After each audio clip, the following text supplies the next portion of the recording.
Shalom, shalom, peuple de Dieu. Que le Seigneur nous bénisse et que sa grâce nous couvre. Ce soir, nous continuons l'enseignement Pourquoi lui faire confiance. Partie 4. C'est une grosse question. Devons-nous faire confiance en Dieu dans les moments difficiles? L'Éternel attend-il nos prières quand tout s'écroule autour de nous? Parce que l'Éternel se serait manifesté. Il ne nous aurait pas laissés dans une situation qui nous mène à la dérision, pour laquelle les gens vont commencer à se moquer de nous.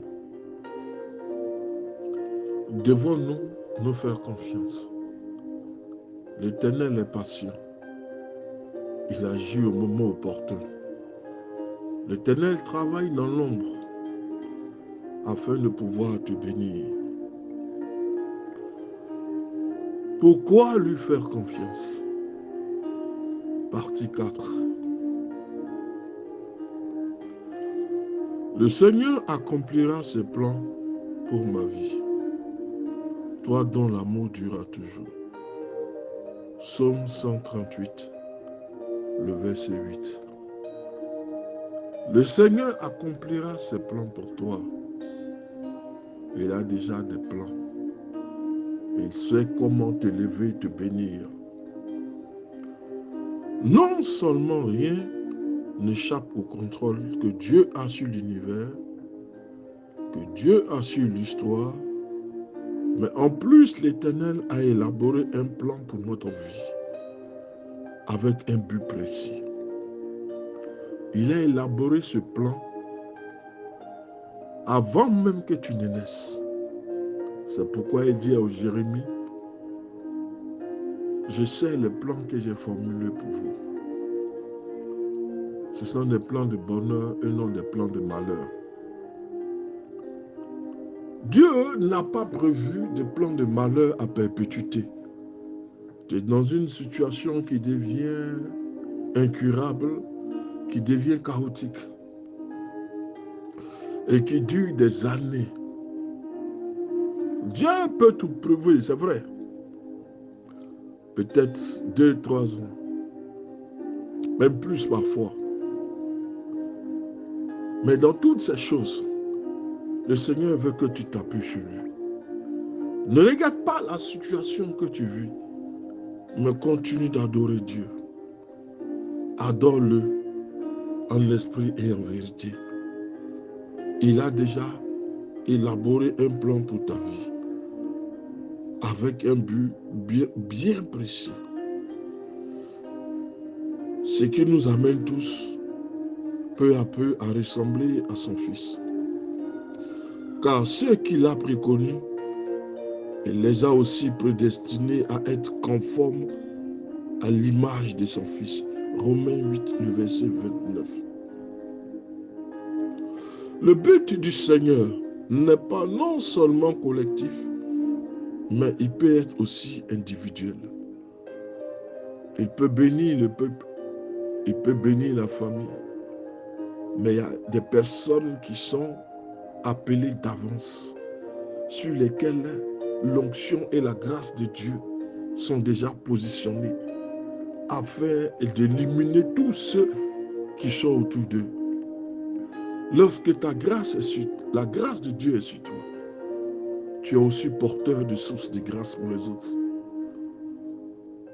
L'Éternel, le plan de Dieu n'est pas seulement,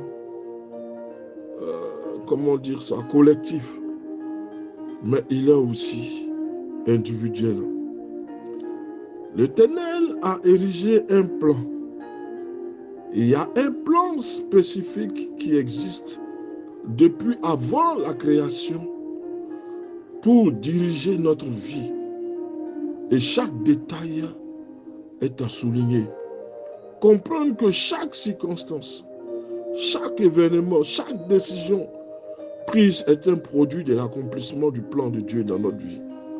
Et cela n'est pas toujours facile. Parce que nous ne pouvons pas comprendre le Seigneur. Il arrive des fois où nous disons que la situation est tellement difficile, nous voulons jeter l'éponge. Si Dieu est avec nous, pourquoi notre souffrance n'a-t-elle pas pris fin? L'Éternel a la maîtrise sur toutes choses. Il sait comment organiser les circonstances de ta vie. Avant ta naissance, il avait déjà tout planifié. Il n'attendait que ta naissance. Il y a des plans qui sont spécifiques à certains, dont d'autres ne pourront pas le faire si ce n'est toi. Dieu a déjà planifié avant ta naissance. Et si avant ta naissance, on disait de toi que tu étais l'homme idéal pour apporter la solution à la nation, et toi, tu te regardes, tu te dis, moi, le Seigneur ne m'a pas choisi. Mais Dieu choisit les choses viles pour confondre le monde. Ne rejetez personne. Celui que tu as rejeté hier peut devenir ton patron aujourd'hui. Réfléchis bien avant de poser des actes dans le corps de Christ. Reste habité par la simplicité et l'humilité. Dieu avait déjà placé, avait déjà érigé un plan. La seule chose qu'il attendait, c'était ta naissance. Le plan est tracé, le but est précis. Nous devons être peu à peu à la ressemblance de Christ. Nous devons faire confiance à Dieu pour les actes qu'il pose dans notre vie. Et nous verrons toujours la gloire de Dieu se manifester. N'attendons pas seulement les miracles pour glorifier Dieu. Même dans les moments difficiles, nous devons le glorifier parce qu'il sait ce qu'il fait et parce qu'il est le seul Adonai d'Israël. Chaque décision prise est un produit de l'accomplissement de son plan. Et cela n'est pas toujours facile, car nous ne reconnaissons pas les actions commises.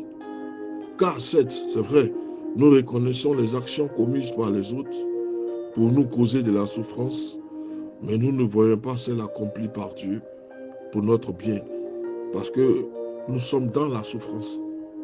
Et parfois, la souffrance a pour conséquence de cacher la main et la face de Dieu. Plongés dans les soucis et l'angoisse, nous ne verrons pas la lumière et la gloire de Dieu. Nous voyons seulement le mal que les autres nous causent. Mais le Seigneur nous dit de laisser toutes ces choses et de nous concentrer seulement sur l'adoration. L'adoration de sa personne. C'est vrai, nous voyons tout de suite un méchant à l'œuvre. Quelqu'un qui n'adore pas Dieu, on le voit en train de fleurir. Et nous disons que nous adorons le Dieu qui a l'or, qui a l'argent, qui a toute la richesse du monde, et nous agonisons. C'est pourquoi le mal qu'on nous fait est plus visible que le bien. Mais l'Éternel veut changer ça aujourd'hui, parce qu'il a un plan, et tu dois être dans la lignée de ce plan. Le but est précis, tu ne dois pas passer à côté, alors la gloire de Dieu se manifestera. Frère, Dieu veut accomplir ses plans dans sa vie. L'Éternel veut accomplir ses plans. Certes, c'est vrai, nous ne voyons pas les plans accomplis de Dieu pour notre bien. D'où l'absolue nécessité de vivre par la foi. 2 Corinthiens 5, le verset 7. Nous allons voir ici, pour corroborer tout ce que nous disons, l'exemple de Ruth, qui va nous aider à mieux comprendre la façon divine de travailler dans notre vie. Alléluia. Esther, devenue princesse à la cour de Xerxès, évoluait dans un monde qui nous est moins familier que celui de Ruth. Dieu œuvrait aux côtés d'Esther pour sauver tout un peuple. Tandis qu'avec Ruth, les circonstances sont beaucoup plus faciles. J'allais dire même terre à terre. Pour achever son plan et amener Ruth à une situation où elle deviendra plus tard l'arrière-grand-mère de David. Dieu avait déjà tout réglé. C'est nous qui agonisons. Mais l'Éternel avait déjà tout réglé. Nous disons que le plan de Dieu n'est pas seulement collectif, mais il est aussi individuel. Quand nous prenons le cas d'Esther, nous voyons que de par Esther, les Juifs n'ont pas été massacrés. Esther et Mardochée. Mais quand nous prenons le cas de Ruth, il ne s'agissait que de Ruth elle seule. C'est pourquoi nous disons que son cas est plus simple par rapport à celui d'Esther. Mais dans un cas comme dans l'autre, c'est Dieu qui a tout orchestré pour que ses plans s'accomplissent. Dieu a réglé le déroulement des événements avec une minutie. D'abord, Ruth doit venir glaner dans un sens spécifique, celui de Boaz, Ruth 2, le verset 3. Celui-ci aurait pu laisser son contremaître superviser l'opération. Dieu fait en sorte que Boaz arrive sur les lieux. Ruth, le verset 4. Boaz aurait pu ignorer la jeune Moabite, mais Dieu intervient à nouveau pour faire en sorte que Boaz remarque la jeune fille. Ruth 2, le verset 5. Tous ces événements, insignifiants en eux-mêmes, semblent de pures coïncidences dans la tradition des Romains. Ruth et Noémie, tout comme Esther et Mardochée, sont des histoires qui finissent bien. C'est vrai qu'on aurait pu écrire qu'ils vécurent heureux et reconnaissant à Dieu pour son intervention dans notre vie. Parce que je vous dis que Dieu a un plan et personne n'échappera à la bénédiction de Dieu. Alléluia. Leur histoire nous encourage, nous aussi, à faire confiance, sachant que tout concourt au bien de ceux qui aiment Dieu, qui sont appelés à son dessein. Que ce soit Ruth et Naomi, que ce soit Mardochée et Esther, Dieu a conduit les circonstances, le déroulement des événements. Il a fait en sorte que son peuple ne sorte pas dans la honte, mais dans la victoire. Il en est aussi pour toi. Laisse les gens se moquer de toi. Ce sont les circonstances que Dieu est en train d'opérer pour t'élever. Laisse les gens t'attaquer. Ça fait partie des plans et des décisions de Dieu pour ton élévation. Que le Seigneur te bénisse, le pasteur Samuel.